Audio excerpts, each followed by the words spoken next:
from the floor of the CME Group on Tuesday, September 28th. Well, what's been going on kind of reminds me of one of those old infomercial commercials on the oldies but goodies. And one of the favorite tunes was a whole lot of shaking going on, and shake, rattle, and roll.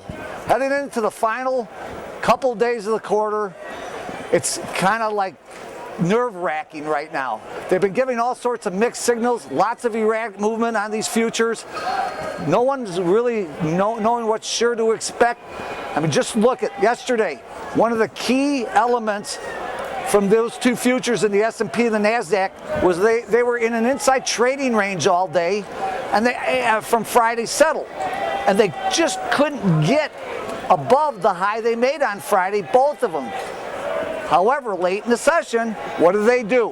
When they had every right to break them, they come back, get above those highs on Friday. 44.5 in the S&P, they got up to 45.10. 23 in the NASDAQ, a high of 24 yesterday. Then what happens right going in at about 2:45, they shake them down, new lows. And both of these futures settle right above those lows that they made yesterday. Now here's where it gets interesting. We open on Globex, and they kind of trade sideways 4, 5, 6 hours until about 1:30, 2 o'clock in the morning, and they go down to their lows. All of a sudden at 4:30, they're kind of like shot off like a launch pad.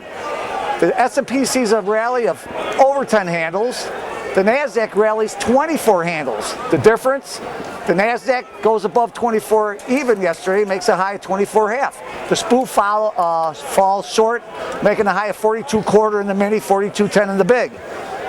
So this morning what happens? They both open up on their highs, 38.30, 39.70 the SPOO, 14 even, 17 even in the NASDAQ, and they pull the rug out and they take them through the settle, lickety split, and they go, it was like, I don't know. I was going to say, you going to cut this out? I hope you cut this part out.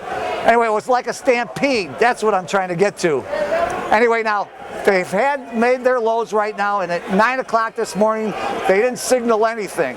So that's why there's more erratic behavior to come. Watch out now. If these two futures can get back above their settle prices of 37.70 in S&P and 07.25 in the NASDAQ, they're going to turn around and bet your bottom dollar they might turn into a rally. And if that happens, they got to take out those Globex highs. I'm still loving the idea that the S&P wants to test 48.10. I've been calling that for a while. I'm not sure what is going to really happen the rest of the day. See, I don't even know what to say because they're bouncing all over the place. This morning at 8:24, out of nowhere, the bonds come out and they just rallied 20, 30 ticks. I don't know why. I mean, the government buying? I'm not sure. Anyway, with this in mind, it's an ever dangerous trade for the rest of the day. Trade above the settle, followed by a trade above the opening ranges. I'm looking for new highs, and I'm going to be looking for 48.10 in the S&P. Maybe we'll see about 37.5 to 42 in the NASDAQ. One step at a time. Have a great day.